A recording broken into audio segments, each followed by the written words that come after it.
Your old 60 Minutes, you'll know how much they mean that. We say it, we mean it. Watch us, I hope.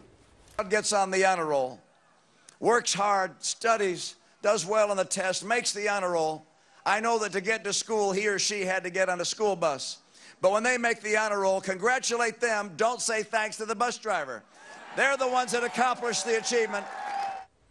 Well, Romney and Ryan rallying the folks in Ohio by railing against the president's "now you didn't build that" famous comment, a comment that has still got a small business owner named Karl Milliron steaming. Karl owns an auto parts store in Ohio. And Karl, you're still not the better of that, are you?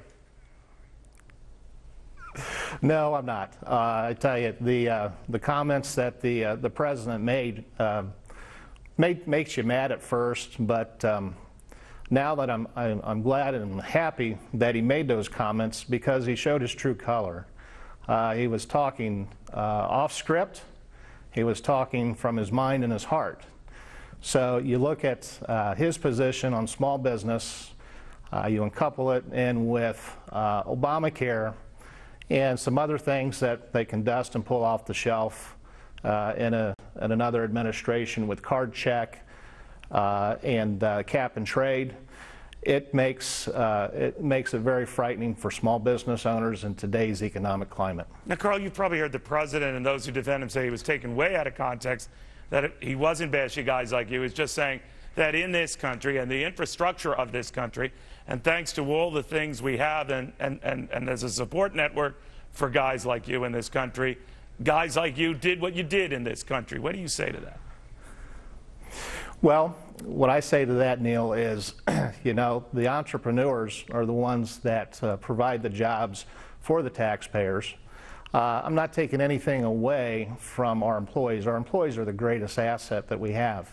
But the entrepreneur in business, we support other businesses. We pay the taxes that pave the roads. We buy the oil, the gasoline. We pay the tax on that. We buy local supplies from our suppliers, our cardboard, our skids. So, you know, we're perpetuating business.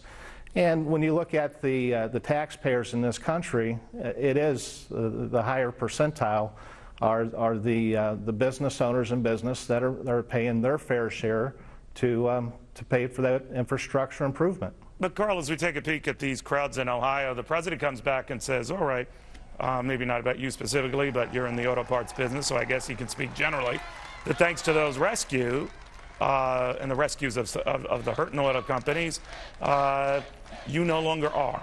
What do you say to that?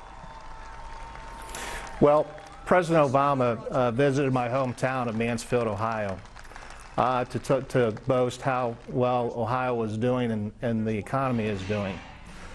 He flew into an airport, Mansfield-Lom Airport, which houses the 179th Air District, which if he had it his way, he would shut down.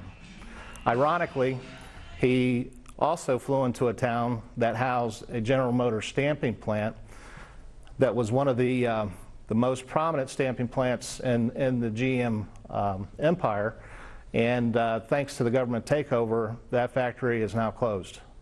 So it was more of a boondoggle, him coming into to Mansfield, I think, than and trying to take credit for an economic situation that he was talking about because of the automotive bailout, but that's simply not the case. It's the good work of our Governor John Kasich and Lieutenant Governor Mary Taylor. All right, Karl, so I'll just put you down as a maybe on the president, all right? Karl, thank you very, very much. Meanwhile, we are just getting started. In our next hour, we go to Tampa to hear what is concerning the city's Democratic